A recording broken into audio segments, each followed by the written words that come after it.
आपके मुल्क को, पाकिस्तान को खतरा किससे है बताओ? हिंदुस्तान ने अपनी 1000 साल की तारीख में कभी किसी के ऊपर अटैक नहीं किया, कम किसी दूसरे मुल्क के ऊपर जाके हमने कभी अटैक नहीं किया। बिल्कुल।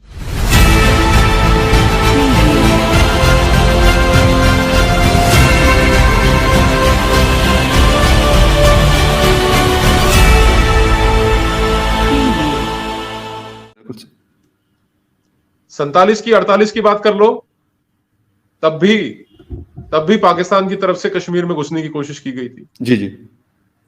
63 की बात हो, तब भी 62 में चाइना इधर आया, 63 में आपने अक्षय चिन का जो इलाका आपके कब्जे में था वो चाइना को आपने हैंड ओवर कर दिया। बिल्कुल बिल्कुल। आपके ऊपर ईरान से या नीचे कराची से समुद्र आपके ऊपर अटैक कर दे तो कर दे साहब, कोई सुनामी आ जाए तो मैं कह नहीं सकता, पर हिंदुस्तान ने आपके मुल्क के ऊपर कभी अटैक नहीं किया। हमने रिटेलिएट जरूर किया है, हमने अपने आप को डिफेंड जरूर किया है।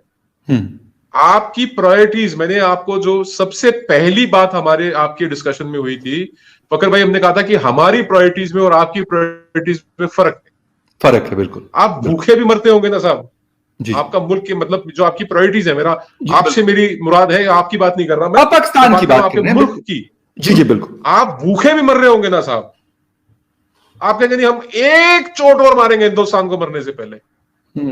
ये हालात, मतलब अगर ये सोच हो किसी मुल्क की जी, तो आप कह रहे हैं साहब कि हमने $50 करोड़ का लोन लिया, अपनी फौज को बोलो ना पैसे दे।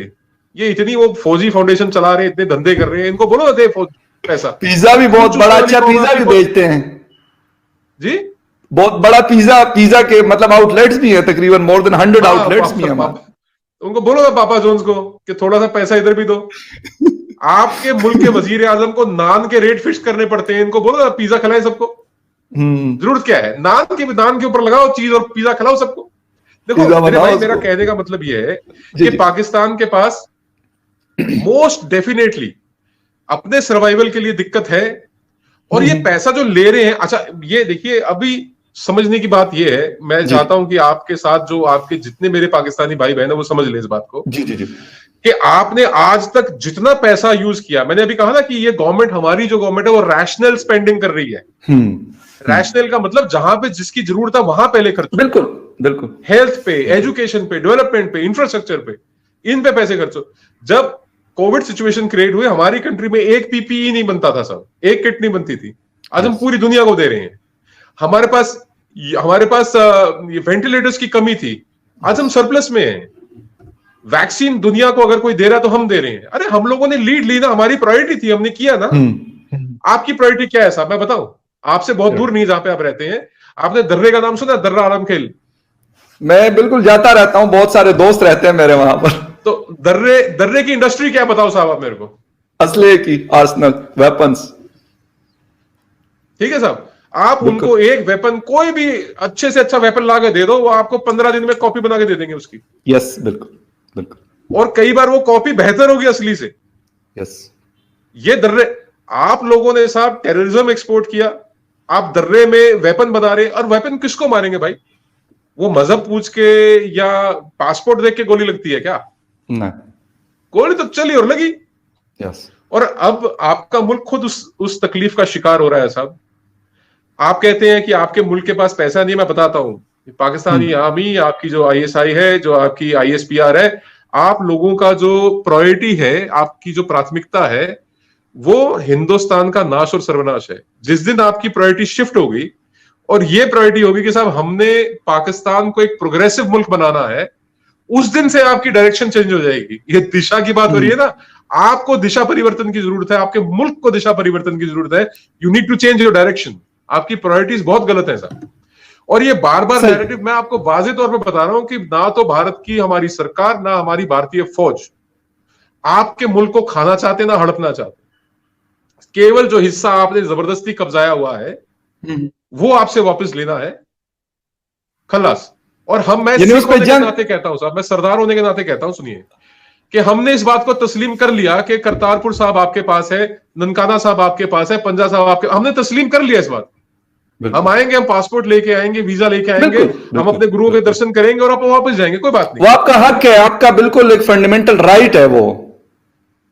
जी, तो वो आपका फंडामेंटल राइट है, वो कोई एहसान नहीं है आपके ऊपर। आप बिल्कुल, आपका मतलब जो आपके वर्शिप की जगह है, कटास राज मंदिर है, वो मेरा ख्याल पाकिस्तान किसी पे एहसान नहीं करेगा। अगर वो लोग यहाँ पे आएंगे, उनका हक बनता है, वो आना उनको बिल्कुल देना है। उन्होंने $20 की फीस लगा दी ना साहब, ये बिल्कुल और वो पाकिस्तान सिख गुरुद्वारा मैनेजमेंट कमेटी से लेके उन्होंने इवैक्यूएट ट्रस्ट बोर्ड को दे दिया वापस गुरुद्वारा साहब का मैनेजमेंट।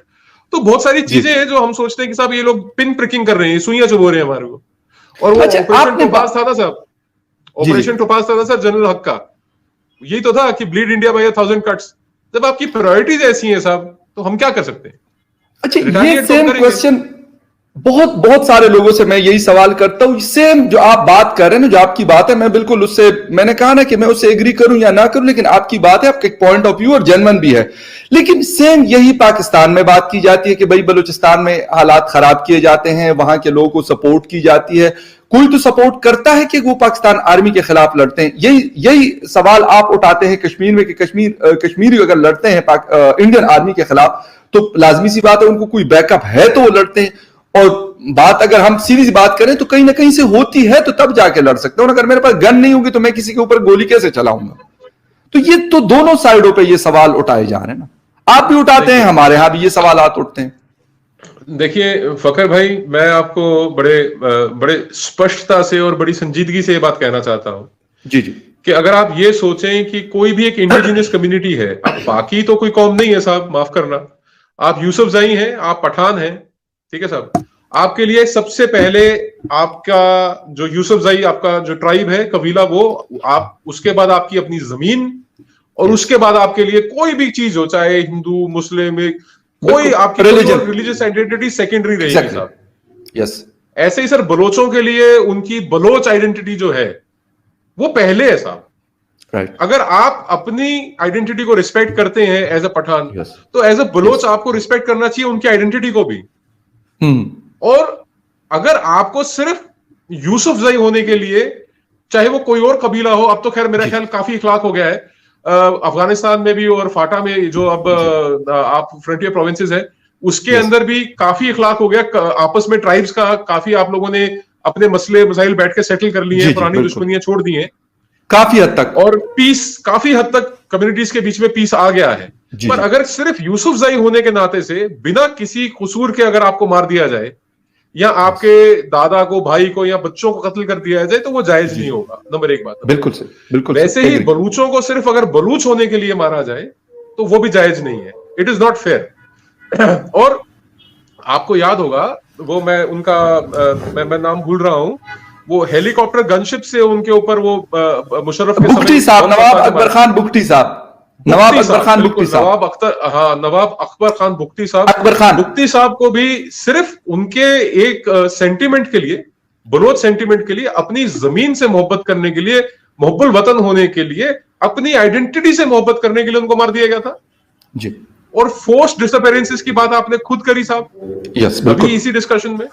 यस, तो आप ये समझेंगे कि एक स्प्रिंग है, आप उसको दबाते जाइए, दबाते जाइए, दबाते जाइए, तो एक ऐसा पॉइंट आएगा जब वो कंप्रेशन के बियॉन्ड चला जाएगा, it will not be compressed anymore, और वो वापस रिफ्लेक्स मारेगा, ऊपर उठेगा। और अगर आप ये सोचें कि पैसा सिर्फ आईएसआई के पास है, या पैसा सिर्फ सीआईए के पास है, मोसाद के पास है, या पैसा सिर्फ रॉ के पास है, तो आप भुलेखे में हैं साहब। पैसा जो बाहर सेटल्ड बलोच है उनके पास भी है, बिल्कुल है। और अगर कोई यूसुफजई मरेगा ना, तो फकर कहेगा साहब अगर मैं 50,000 रुपए दे सकता हूं तो मैं 50,000 दूंगा, मैं 5 करोड़ दे सकता हूं तो मैं 5 करोड़ दूंगा। यस, ठीक है, तो ये एक सेंटीमेंट है, लोग देते हैं पैसा साहब। और आपके सर डरने से हथियार लेना कितना मुश्किल काम है, बताओ कौन सा लाइसेंस लगता है पाकिस्तान में? आप हथियार की बात करते हो, गोलियों की बात करते हो, कितना मुश्किल है साहब। डरना जाओ, ले आओ, कौन रोकता है आपको? नहीं डरा, आप डरे की बात सर, आपके, माफ करना, ये आपके थोड़ा सा और ऊपर चले जाओ, अफगानिस्तान में और पाकिस्तान में सर चरस की खेती होती है साहब, अफीम सारी दुनिया को चटाने वाले आप लोग हैं साहब। तो ये मैं उस पे आ रहा हूं, बलूचिस्तान में पहुंचाना कितना मुश्किल है। मैं उस पे आता हूं। आपने वेपन्स की बात की, तो मतलब मेरे मर्दान में एक बहुत बड़ी मार्केट है, जो भी आपको गन चाहिए आप वहां ऑर्डर करें तो आपको आ जाएगी। अगर आपको इंपोर्टेड चाहिए कहीं, मतलब अमेरिका से, बेल्जियम से, कहीं से, जर्मनी से, तो बिलीव मी वो आपको वो दे देते हैं। मतलब हम खुद खरीदे हुए हैं वहां से, वो नहीं है। वो मैं उस बात पे नहीं कर रहा। बोलो पकड़ भाई तो दरवाजा ना खटका दे आगे तुम्हारा देख ले। तो ये चीज है। और जो नहीं मैं खैर मेरे पास जितना वेपन पड़ा हुआ है सबके पास ऑल पाकिस्तान लाइसेंस बना हुआ है, विदाउट लाइसेंस कोई नहीं है। वो मतलब वैसे ही एक है, हम पश्तूनों का वो है उस वजह से। अदरवाइज शुक्र है, मतलब थैंक्स गॉड कि हम उन चीजों से निकल चुके हैं। वो हमारी दुश्मनियां मैंने आपको पहले प्रोग्राम से पहले बताया था कि वो 2006-7 में उसको हमने वाइप आउट कर दिया, और बहुत खुश हैं हम सारे लोग। आपने बात की सर दरे की, तो दरे की मार्केट पे मैं 2 दफा मैंने कुछ लिखने के लिए मतलब कर रहा था, तो मैं कुछ रिसर्च कर रहा था, तो वहां के लोग कह रहे कि यार हमारी मार्केट जो है वो डाउन हुई है, बजाय इसके कि वो एक्सपेंड करे वहां पे, क्योंकि हमारे इलाके के बहुत सारे लोग वर्कर्स थे, वो काम करते थे, वो अपना तो मतलब अब ये मुझे समझ नहीं आ रही। आप शुक्र नहीं मनाते? नहीं जिन लोगों का रोजगार है वो बेचारे तो परेशान है, मैं आपको सच्ची बात बता दूं। मतलब उनकी तो रोजी रिस्क उसमें लिखा हुआ था, वो गन बनाते थे, वो हालांकि गलत है, लेकिन ये कि पूरी इंडस्ट्री थोड़ी सी डाउन हुई है, बल्कि बहुत डाउन। थोड़ा सा मैं जोड़ दूं इस बात में। सर प्लीज बताओ। ये एंटी इंडिया प्रोपेगेंडा चलाना जिनका रोजगार था सर, वो भी परेशान हो रहे हैं। वही लोग हैं साहब जो परेशान हो रहे हैं। आपने क्या सटीक एग्जांपल दिया कि वहां हथियार बिकने कम हो गए और यहाँ पे इनका प्रचार होना कम हो गया। वहां का हथियार और यहाँ का प्रचार दोनों डाउन हुए, इसलिए परेशान है। आपने क्या माकूल जवाब देके और खुद ही आपने इस बात को साबित कर दिया कि ये दिक्कत कहाँ आ रही। तो ये तो अच्छी बात है कि मतलब वहां पे जो इंडस्ट्री है वो अब एक ये सीपेक वीपेक बनना है, तो मैं उनको अक्सर कहता हूं मैं कि यार सीपेक बन जाएगा तो आप लोगों को कोई ना कोई रोजगार लग जाएगा। वो कहते नहीं यार वो मजे का हमारा काम था।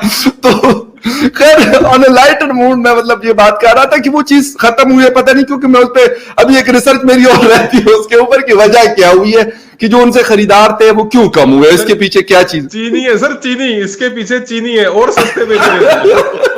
वो दर्रे से भी सस्ता देना चालू कर दिया उन्होंने।